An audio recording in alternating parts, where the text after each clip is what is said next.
କୁଟା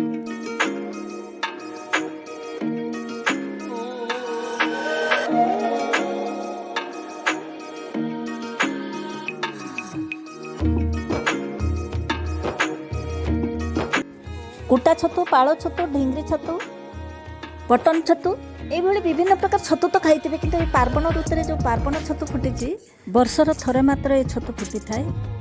ଅନ୍ୟ ଛତୁମାନଙ୍କ ମଧ୍ୟରେ ଏହାର ସାଇଜ୍ ବଡ଼ ଥାଏ, ଏହାର ଓଜନ ମଧ୍ୟ ଅଧିକା ଥାଏ। ତାହେଲେ ଚାଲନ୍ତୁ ରେସିପିଟିକୁ ବନେଇବା।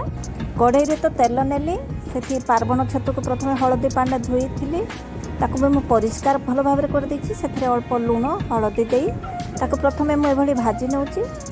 ରେସିପିଟିକୁ ସ୍କିପ୍ କରିବେନି, ଶେଷ ପର୍ଯ୍ୟନ୍ତ ଦେଖିବେ। ସେଥିରେ ମୁଁ ଦେବି ମାର୍ଶ ନାଡ଼ି, ଜହ୍ନି, ଆଳୁ, ଟମାଟୋ, ପିଆଜର ମସଲା, ଅଦା, ରସୁଣ, ଜିରା, ଲଙ୍କାକୁ ନେଇକି ଗୋଟିଏ ପେଷ୍ଟ ବନେଇନେ। ଛତୁ ବାଲିରେ ଜଙ୍ଗଲ ମାନଙ୍କରେ ଫୁଟିଥାଏ, ବିଶେଷ କରି ମୟୂରଭଞ୍ଜ ଡିଷ୍ଟ୍ରିକ୍ଟ, କେଉଁଝର ଡିଷ୍ଟ୍ରିକ୍ଟରେ ଏ ଛତୁ ପ୍ରବଳ ମାତ୍ରାରେ ହେଇଥାଏ। ଆପଣମାନେ ବର୍ତ୍ତମାନ ସମୟରେ ମାର୍କେଟରୁ ବି ଏ ଛତୁ ଆପଣ ପାଇପାରିବେ। ଶେଷରେ ମୁଁ ତରକାରୀରେ ଏମିତି ଗୋଟେ ଜିନିଷ ଦେବି ଯାହାକି ତରକାରୀଟିକୁ ଅଧିକା ଟେଷ୍ଟ ମାଂସ ଭଳି ଲାଗିବ। ରେସିପିଟିକୁ ଯଦି ସ୍କିପ୍ କରନ୍ତି ଜାଣିପାରିବେନି।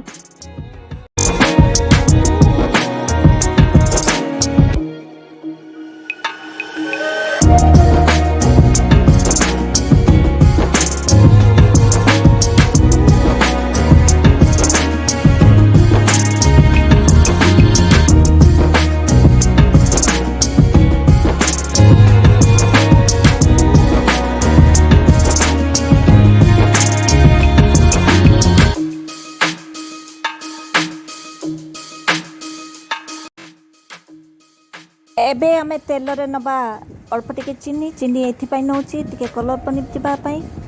ଆପଣ ଚାହିଁଲେ ସ୍କିପ୍ ମଧ୍ୟ କରିପାରିବେ। ସେଥିରେ ମୁଁ ଟିକେ ଦେଇଦେଲି ପଞ୍ଚଫୁଟଣ ଟିକେ ଯେତେବେଳେ ଚଟପଟ ଫୁଟିଯିବ, ସେଥିରେ ମୁଁ ପିଆଜ କଟାକୁ ଦେଇଦେବି। ପିଆଜ କଟାକୁ ଭଲ ଭାବରେ ଫ୍ରାଏ କଲା ପରେ ସେଥିରେ ମୁଁ ଟମାଟୋକୁ ଦେଇଦେବି।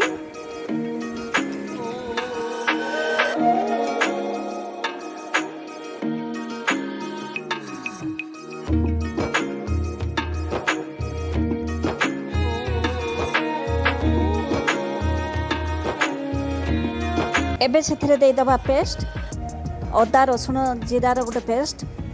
ମସଲାଟିକୁ ଭଲ ଭାବରେ ଫ୍ରାଏ କରିବା। ତାର ମସଲାର ପାଣିଟିକୁ ବି ମୁଁ ସେଥିରେ ଦେଇଦେବି ଏବଂ ସେଥିରେ ଲୁଣ ହଳଦୀ ଦେଇ ସେଥିରେ ମସଲାକୁ ଧୋଇ ମସଲାର ପାଣିଟିକୁ ଦେଇଦେବା।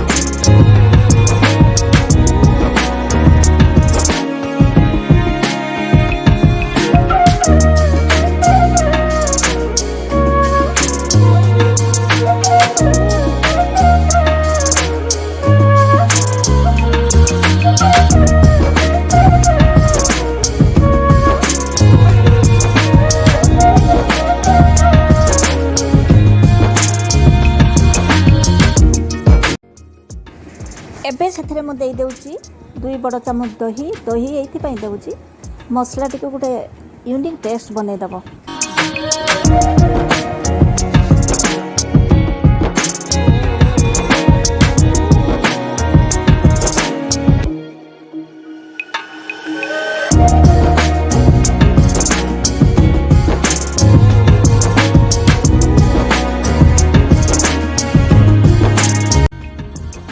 ଏବେ ସେଥିରେ ଆମେ ଗୋଟେ ପରେ ଗୋଟେ ଆଡ଼୍ କରିବା।